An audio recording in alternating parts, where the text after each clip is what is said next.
Gepleyer Azatlyk Radiosu. Akşamınız hayırlı olsun hormatly radio dinleyijiler. Şu 2016-njy ýylyň 3-nji fevraly hepdeniň çarşembe güni. Habarlar gündeligimizi Pragadaky studiýadan men Gözel alyp barýaryn. Şuňky programmamyzda Iran Awtonom Kürdistan regionunyň prezidenti garaşdyrlyk boýunça borçlandyrmaýan referendum geçirmek çağrışı bilen 2 fevralda çykyş etdi. Bol regionuň türklerini asyrlap bir-birinden aýran milli hereketler uly ýalňyş boldy diýdi. Iranyň Türkmenistandan satyn alýan TV-ge gazynyň bakatyny ýylda 3 milliard dolar möswerde haritler we hyzmatlar bilen hasaplaşjakdygy habar berildi. Tehran Aşgabatda her ýylda 3 milliard dolar möswerdine bakalanýan gazyň ýerine haritler we inženerçilik tehnik hyzmatlaryny eksport eder. Türkmenistanda ýurduň taryhyny öwrenmek boýunça ýörite idara döredilýärkä, Türkmenistanyň häzirki zaman taryhy türkmen mekteplerinde näme derejede öwredilýär?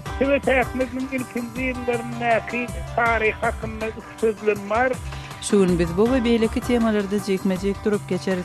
Programmamyzyň esasy bölegine başlamadan otol täzelikler bilen tanyş boluň. Ortiýetiň Daşary işler ministri Sergey Lavrov Siriýada ähli terrorçy toporlar ýeňilýänçe Moskwanyň amala aşyrýan howa zarwalaryny bes etmejegini aýdýar.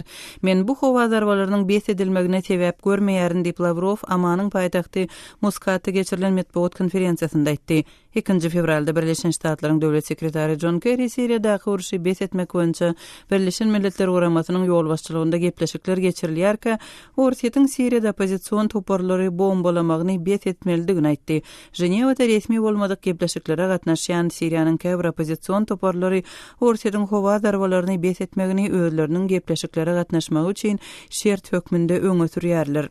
Ukrainanyň ykdysadyýet ministri Ayvaras Abromovičius ýyry ykdysady reformalaryň böwetlenmeginden nägilelik bildirip wezipesinden çekildi.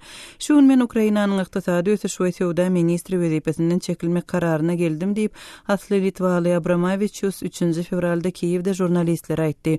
We prezident Poroshenkonyň parlamentdäki toporunyň resmiýetini ýazgyryp, meniň wezipä berilen Poroshenkonyň syýasy güýjüniň wekili hökmünde Igor Kononenko meniň işimi we ministrliginiň işini böwetlenmek учень соңғы айларда гаты көп иш этти диýdi. Будучи представителем политической силы, которая выдвинула меня на пост, Abromovičius we Ukrainanyň maliýa ministri asly Birleşen Ştatlardan Natalya Yeresko 2014-nji ýylyň dekabr aýynda prezident Petro Poroshenkonyň ýurduň ykdysadyýetini galdyrmak boýunça tagallalaryň çäginde hökümete täze adamlary getirmek üçin bellenipdi. Birleşen Ştatlaryň Ukrainadaky elçisi Jeffrey Piat 3 fevralda eden çykyşynda Abromovičius Ukrainanyň hökümetiniň reformalarynyň çempionlarynyň biri diýip atlandyrdy. Abromovičiusyň wezipesinden çekilmegi parlamentde Poroshenkonyň hökümetinden nägileliklerin güýçlenýän wagtyna gabat geldi. Iranyň maliýe bazary soňky 1 ýyllykda iň uly ösüş görkezdi. Bu ýagdaý Iranyň dünýäniň iň täsirli ýurdu bilen baglaşan ulalaşygy geçen aýda güýje girenden soň ýüze çykdy.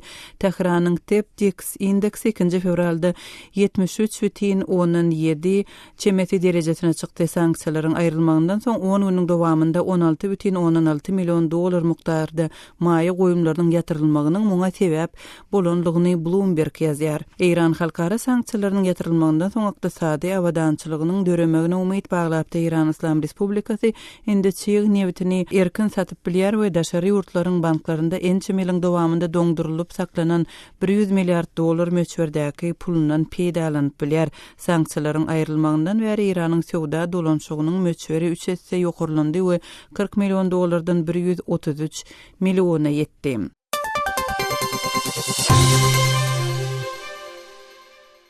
Ortiýetiň global derejede newit önümçiligini çäklendirmek barada newit öndürüji ýurtlaryň OPEC guramasy bilen gepleşik geçirýänligine garamazdan öz newit önümçiliginiň möçberini postsovet döwründe iň ýokary dereje ýetirdi. Döwletiň gözegçiligindäki Rosneft kompaniýasynyň başlygy Igor Sechin Venezuelanyň newit ministri Eulogio Del bilen Moskwada geçiren duşugynyň ýa-da gepleşiklerde taraplaryň global newit bazarlaryny durnuklaşdyrmak boýunça bilelikdäki tagallalary ara alyp maslahat edenligini aýtdy. Ýakyn gündora sapar eden Ortiýetiň Daşary işler ministri Sergey Lavrov Moskwanyň newit guramalary we olaryň daşyndaky ýurtlar bilen newit önümçiligini çäklendirmek we bahalary artdyrmak barada gepleşik geçirmäge taýýardygyny ýygnady. Muňa garamazdan Ortiýetiň Energiýa ministrliginiň 2 fevralda ýaradan detlapky maglumatlaryna görä Ortiýet geçen aýda newit önümçiligini aktiv artdyrypdyr. Global derejede newitiň bahasy 2014-nji ýyldan beri 75% petagaşdy. Ortiýet bilen ýakyn gatnaşykdaky baý gadak biznesmeni detlapky tutsakhana iýerildi. Tohar Toleşew 30-njy ýanwarda saklanypdy. Toleşewiň aklawçysy öz müşterisiniň guramaçylykly jinaýat hereketlerini maliýeleşdirmekde we bikanun dermanlary öndürmekde aýplanýanlygyny 3 fevralda aýtdy. Aklawçylaryň aýtmanyna görä 2 fevralda Şymkent şäheriniň sudy Toleşew 2 aýlyk detlapky tutsaklyga höküm edipdir. Toleşew Kazakstanyň gün ortasynda piwo öndürýän iň uly karhanalaryň yerine yetirci yol başçısıdır. Hormatly radio dinleyijiler, siz täzelikleri dinlediňiz.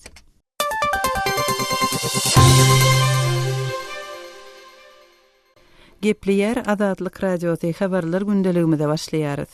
Iran Awtonom Kürdistan regionunyň prezidenti garaşsyzlyk boýunça borçlandyrmaýan referendum geçirmek çağırışı bilen 2 fevralda çykyş etdi. Masud Barzani regionunyň Kürtlerini asyrlaýyn bölen milli serketleriň uly ýalňyşlyk bolandygyny aýtdy. Irakly Kürtleriň geçen ýylda Islam döwleti toparyna garşy söwüşlerde gadanan üstünlikleri Kürtleriň garaşsyzlyk baradaky arzuwlaryny güýçlendirdi. Temany kardeşim Ýowşan Anurwanyň maglumaty bilen dowam etdirýäris. Irak'ın Kürt Awtonom Regionunyň prezidenti 2 fevralda garaşsyzlyk barada borçlandyrmayan referendum geçirmäge çağırdy. Ol regionuň Kürtlerini asyrlap bir-birinden aýran milli serketler uly ýalňyş boldy diýdi. Wagt geldi we häzirki ýagdaý Kürt halkynyň referendum arkaly öz ykbarlary barada karara gelmek üçin amatly diýip Mesut Berdani öz websaýtyna aýtdy. Bu referendum döwletliligi jar etmek aňlatmaýar. Eýsem bolsa Kürt halkynyň garaşsyzlyk hakyndaky pikir garaýyşlaryny bilmegi we Kürt syýasy ýolbaşçylarynyň özüne laýyk wagtda we şertlerde halkyň islegini durmuşa geçirmegini aňladýar diýip ol sözüniň üstüne getirdi. Newit narhlarynyň aşak gaçmagy derarly dören ykdysady kynçylyklara garamazdan soňky ýylyň dowamynda Islam döwlet toparyna garşy söwüşde gazanylan Kürt topraklary Irak Kürtleriniň arasynda garaşsyzlyk arzuwlaryna gaýtadan güýç berdi. Kürtler soňky ýyllarda Bagdatdaky federal hökümet bilen häkimiýet we giýirdeji bölüşmek üstünde dören oňuşmallyklara garamazdan Türkiýe barýan newit geçirjisini gorup garaşsyz ýagdaýda newit eksport etmek bilen öz awtonomiýalaryny berketdiler. Emma muňa garamazdan dünýä boýunça newit narhlarynyň aşak gaçmagy bu regiony ykdysady çökünlük ýagdaýyna getirdi. Mundan beter garaşsyzlyga tarap ädilen islenlik adam diňe Bagdad tarapdan näl, Ankara tarapdan hem bir garşylyk döreder. Şol tanyny bu adamy Washingtonna hem garşy çykylar. Berdani bir asır odal regionuň Kürtlerini Türkiýe, Irak, Siriýa we Eýran arasynda bölüp çekilen milli serketler uly ýalňyş boldy diýdi we olaryň oňaýsyzlyklary, uruşa we durnuksuzlygy sebäp bolanlygyny aýtdy. Biziň sebäpimiz ören köp betdagçylygy şaýat boldy we ol betdagçylyklaryň hiç bir Kürtler sebäpli döremedi. Kürtlerdiň beýlekleriň regiona getiren betdagçylyklarynyň we konfliktiniň pidalary bolýar diýip ol aýtdy.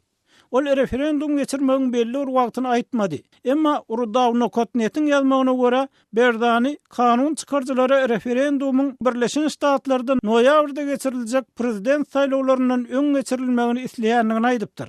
Egerde Kürdistanyň halky kimdir başga bir ýerlere öz ykbalyny özüň kesgitlemek hukugyny sowga tökmünde getirip berer diýip garaşýan bolsa, garaşsyzlyk hiç wagt kazanylmaz. Bu hukuk bar we Kürdistanyň halky ony talep etmeli we herekete getirmeli diýip Berdani aýtdy. Şotlandiýanyň, Kataloniýanyň, Quebeciň we beýleki ýerleriň öz ykbarlary hakda öz pikirlerini aýtma hukuklarynyň bolşýaly Kürdistanyň hem hukugy bar we bu ara alınıp maslahatlaşylmaly däl diýip ol aýtdy. Käbir synçylaryň pikirlerine görä Berdaniň beýanaty onuň öz syýasy aladalaryndan ünsü sowmak maksadyndan gelip çykýar. Onuň prezidentlik ygtyýarlygynyň möhleti geçen ýyl tamam boldy. Emma ol kanunçylyk taýdan petige gelip diýrenligine garamazdan wezipede galmagyny dowam etdirýär. Kardeşim Ýowşan Anurwanyň maglumatlaryny dinlediňiz.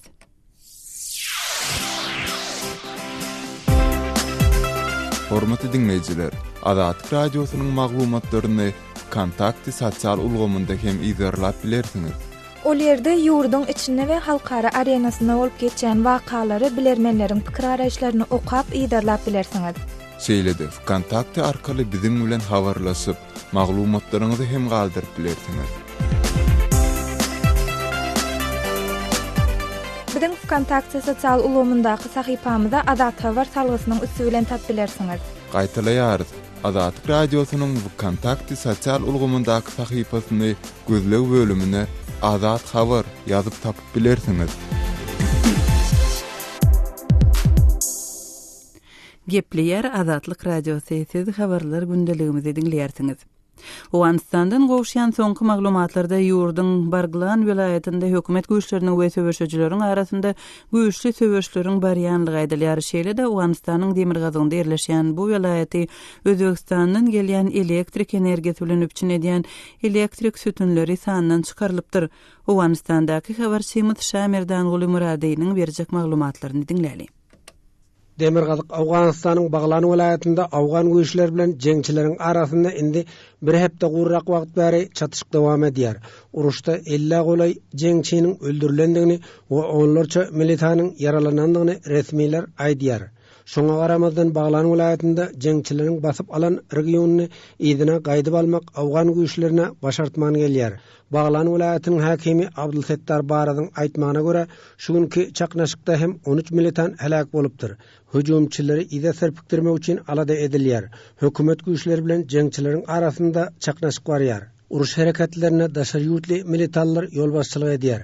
Şo sebäpden Baglan vilayatynda jeňçilere garşy harby operasiýa uzaga çekdi.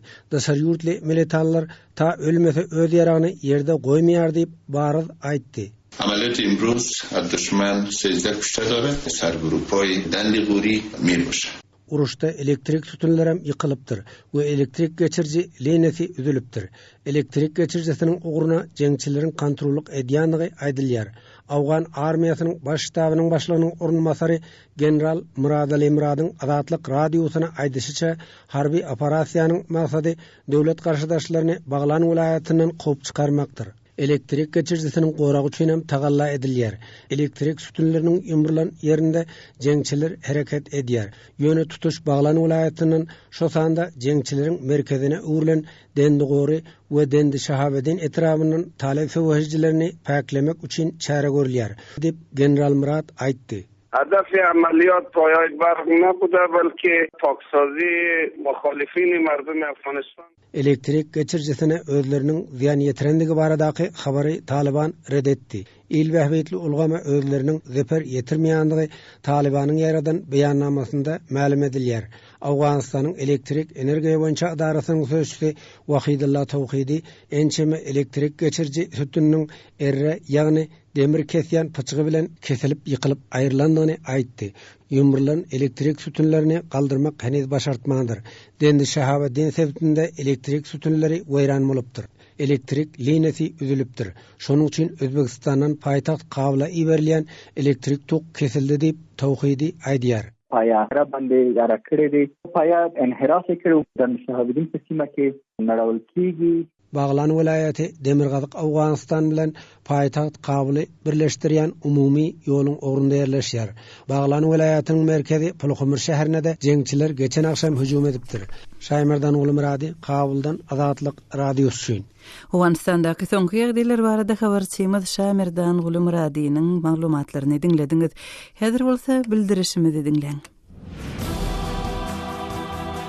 Hormatly dinleýijiler, Azatlyk radiosi elektron posta arkaly iýerilýän hepdelik nesirlerini çap edip başlaýar. Hepdelik nesirlerimiziň özüňize iýerilmegini isleseňiz, bize öz elektron postaňyzyň adresini ýolla.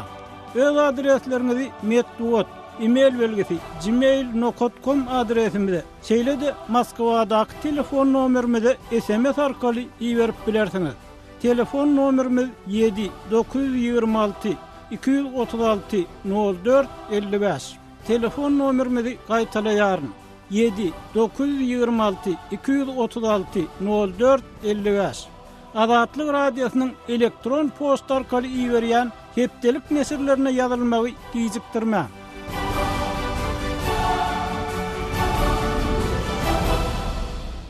Gepleyer Azatlyk Radiosu habarlar gündeligimizi dowam etdirýäris. Iranyň Türkmenistandan satyn alýan TV-gi gazynyň bahasyny ýylda 3 milliard dollar möçberde haritler we hyzmatlar bilen hasaplaşjakdygy Iran resmiýetlerine salgylanmak bilen habar berildi. Iki ýurduň arasyndaky sowda degişli şeýle mümkinçilikler geçen ýylyň tomsunda hem agdalypdy. Bu mesele bilen bagly jekmejek maglumatlary kärdeşim Ýoşan Anurwandan dinläli. İran Türkmenistan'ın satın alyan TV gazynyň bahasyny ýylda 3 milliard dollarlyk haritler we hyzmatlar bilen töler. İran.ru internet nesri İran Oil Gaz.com websaýty bu habar İranyň Newit ministriniň geňeşçisi ministriň haritleri we hyzmatlary eksport etmek goýunça ýöriýtek wekili Muhammed Tagy Amanpur'un sözlerini salgylanyp ýaýratdy. Muhammed Tagy Amanpur'un Türkmenistanyň alýan gazyň ýerine haritler we hyzmatlary eksport edijilere golluk gurnamak ýalysygyna gol çekmäge bagyşlanan dawarda aýtmagyna görä, Tehran Aşgabatda her ýyly 3 milliard dollar möçberine bahalanýan gazyň ýerine haritler we injenerçilik tehnik hyzmatlaryny eksport eder. Amanpur'un tasdiklamagyna görä Türkmen tarapy bu proýektiň çägini özüniň mätäçlik çekken zatlaryny habar bermeli. Şondan soň İran kompaniýalary resmi Aşgabatyň oglan eden tenderlerine gatnaşmak esasynda ýa-da göni Türkmenistana haritlary we hyzmatlary eksport etmäge başlap bilerler. Amanpur'un nöktamagyna görä İran başga ýurtdan alýan önümiň deregine ilkinji gedek haritler we hyzmatlary iýermek arkaly hasaplaşar.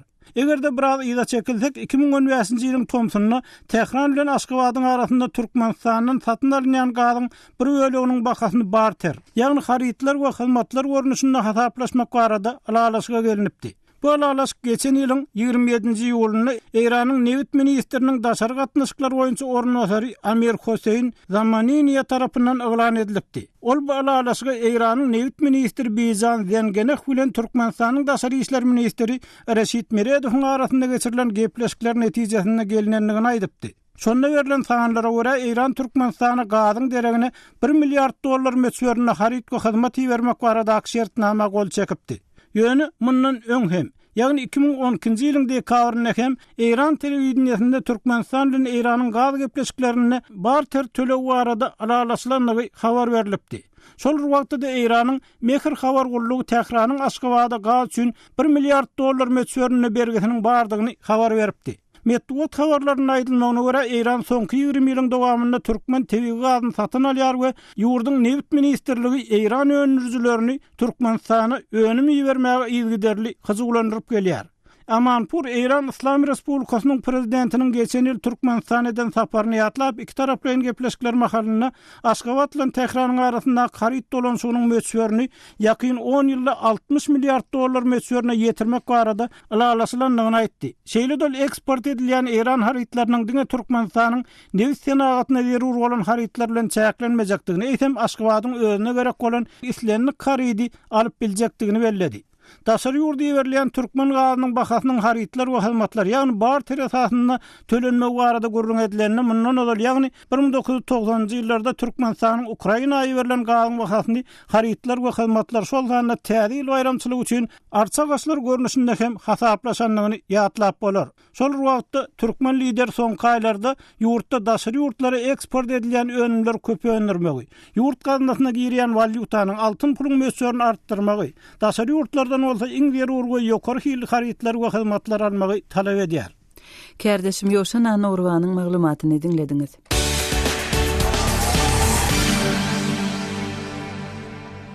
Ortiýet rublynyň hümmetiniň pete gaçmagy ýurduň raýatlarynyň daşary ýurtlarda bejerigi almagyny hem kynlaşdyrdy.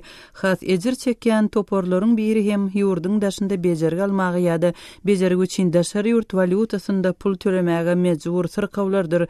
Habarçymyz Araz Perwişiň berjek maglumatlaryny dinläli. Rublyň hümmeti pazygaly ýagdaýda aşaklamagyny dowam etdirip, öten aý ýene bir gedek odol görülip bersilmedik derejede pete gaçdy. Bunun agar azabı bolsa tutuş ortiýetyň hemme ýerine duýulýar. Ýöne mundan has ejir çekýän toporlaryň biri ýurt daşynda bejergi görmäge ýa-da bezergi üçin daşary ýurt valyutasyna pul tölemäge mejbur sırkawlar. Bu erbet ösgürme we üşetme bilen başlandy. Oglum şol wagt 5 ýaşyndady. Edil ýaşaýyş toktan ýaly boldy diýip 2011-nji ýylda keseli rak keseliniň agyr görnüşi diýip kesgitlenen 32 ýaşly Viktoria Aksanowa aýdýar. Aksanowa 6 gedek kimioterapiýa edilip bir gedek hem süňk ýüregi transplantasiýasyny başdan geçiripdir. Ýöne oňa ýene bir ýylyk transplantasiýasy gerek. Muny hem Ýewropadan import etmeli, bu da bir harajatly iş. Rublyň ýewronyň garşylygyna aşaklamak hem onuň üstüne urna bolýar. Как они, будет ли возможность приобрести жизненно. Maňa 18.000 euro gerek. 2.000 hem bu ýerdäki nusgany äkitmek üçin. Elbetde gaýgy edýäryn valyuta narhyna kontrol edip bilemek. Asal bezerge gerekli puly töläp biljegmi de bilemek. Käbir nasaglar bezerge alyp bilmän ölýärler. Ýagdaý gaty kyn diýip Aksanowa aýdýar. Aksanowa 2013-nji ýylda ilkinji gedek transplantasiýa bolanyna 1 euro 42 rubla satylýardy. Rubl ondan bäri öz narhynyň ýarpysyny ýitirdi. Aksanowanyň inni transplantasiýa üçin edilmeli çykdaja gurby satanok. Bu ýaşdananyň häzir bar umydy or saýyr sahawat guramasy Advita. Bu gurama rak keselinden ezir çekýänlere kömek etmäge teňişýär. Ýöne orsiýetdäki beýleki medisina haýyr sahawat guramalary ýaly Advitada täze dören ykdysady ýagdaýdan kynçylyk çekýär. 18.000 евро при курсе рубля там 50-60 Alış çalış narhy 50-60 rubl bolan 18.000 euro, narhy 80-90 rubl bolan 18.000 eurodan bütünlüği tapawutly zat diýip Advitanyň sözçüsi Lada Davidowa aýdýar. Ol soňra hem guramanyň kömek edýän sırkawlarynyň köpesine importýerlenen süňk ýürüginiň gerek bolýandygyny sözüniň üstüne goşýar. Davidowanyň bellemegine görä orsiýetde maliýe ýagdaýynyň peselmegleri kömek edýänleriň sany hem azalypdyr. Fredenia adly dini medisina haýyr sahawat guramasynyň başlygy Vladimir Berxiniň aýtmagyna görä düýpli ornan medisina insan perwerlik taforlarynyň iň azyndan üçüsi öten ýyl ýapylypdyr. Rublyň himmetiniň aşaklamagy sebäpli bu tofer hem geçmişde edişi ýaly inni köp başgalalara kömek edip bilenok. Оптимистом относительно что будет со страной или там лично с нами. Men öz ýurdumyzyň geljegine, guramalarymyzyň geljegine hiç haçan umytly garamannym. Häzir hem umytly garamak. Meniň pikirimçe biziň häzirki ýagdaýda edip bilýän ýeketek işimiz doga etmek we köp zähmet çekmek diýip Berxin aýdýar. Habarçymyz Arat Perwişiň maglumatlaryny dinlediňiz. Azatlyk radiosyny indi dünýäniň TuneIn.com internet radio ulgamy arkaly hem göni efirde dinläp bilersiňiz. Radiomuzy TuneIn.com saýtyna girip gözlek bölüminde Azatlyk diýip ýazyp tapyp bilersiňiz. TuneIn.com ulgamynda türkmen dilinde maglumatlary berýän Ýeketek radiony Azatlyk radiosyny dinlemäge çagyrýarys.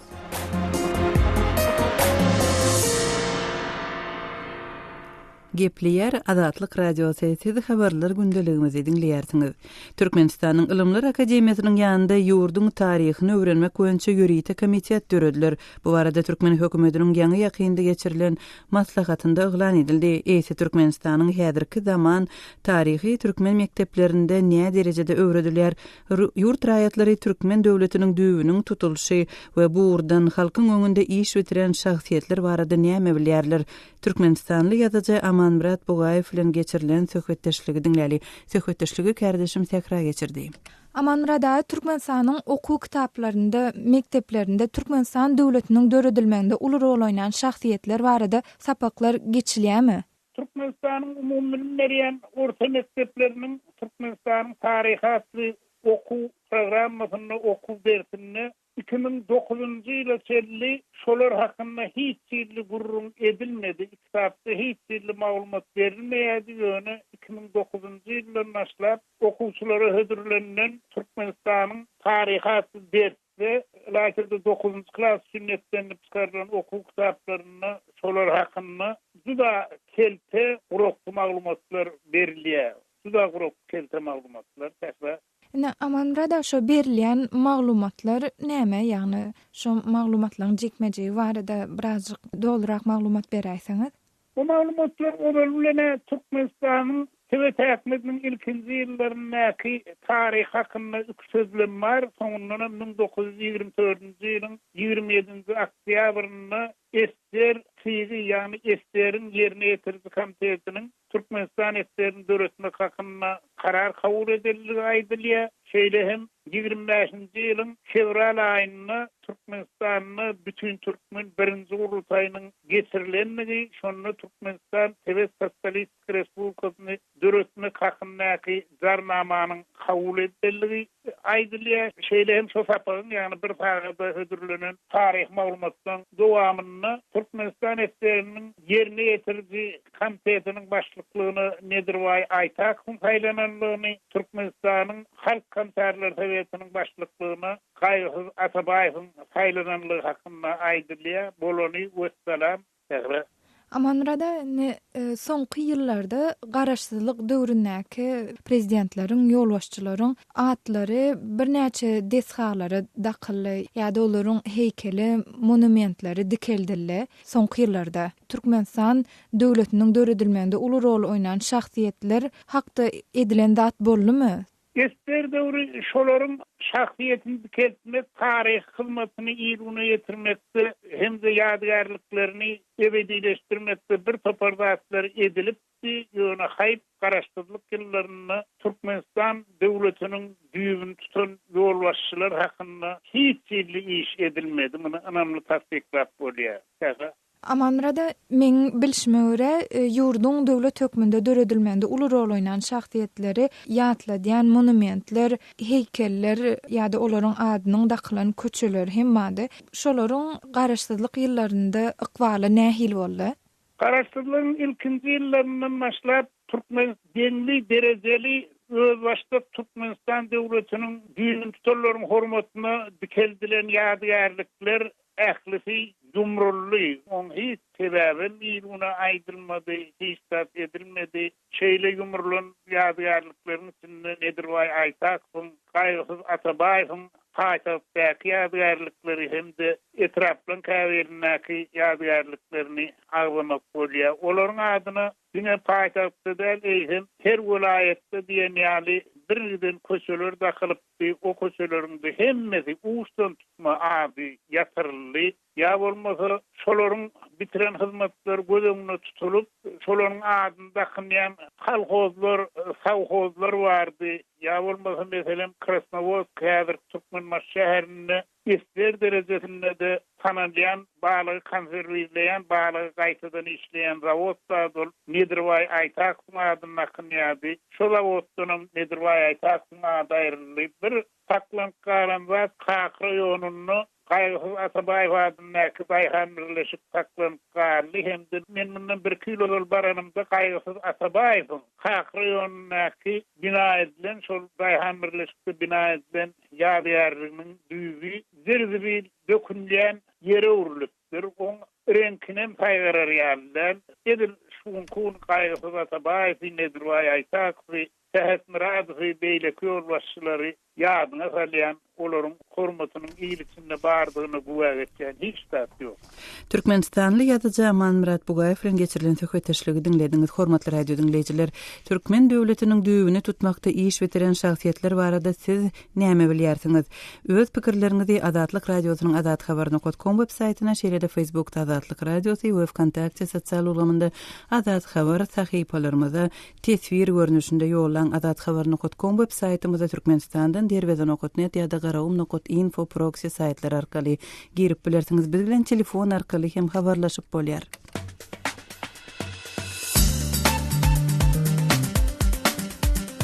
Hormatly radio dinleyijiler, Azatlyk radiosy bilen telefon arkaly habarlaşmak isteseňiz biziň Moskvadaky telefon nomerimize jaň edin. Nomerimiz 7-926-236-04-55. Jaň edeningizde size awtomatik görnüşde gyýtgy bildiriş eşitdiriler. Ondan soň siz öz meseleňizi mälim edip bilersiňiz. Size jaň etmegimizi isteseňiz hökman öz telefon nomeriňizi aýdyň. Biz gyýtgy wagtda siz bilen habarlaşarys. Azatlyk radiosynyň telefon nomeri 7-926-236-04-55. Şu nomere SMS hem ýollap bolýar. Azatlyk radiosy siziň jaňlaryňyza garaşýar.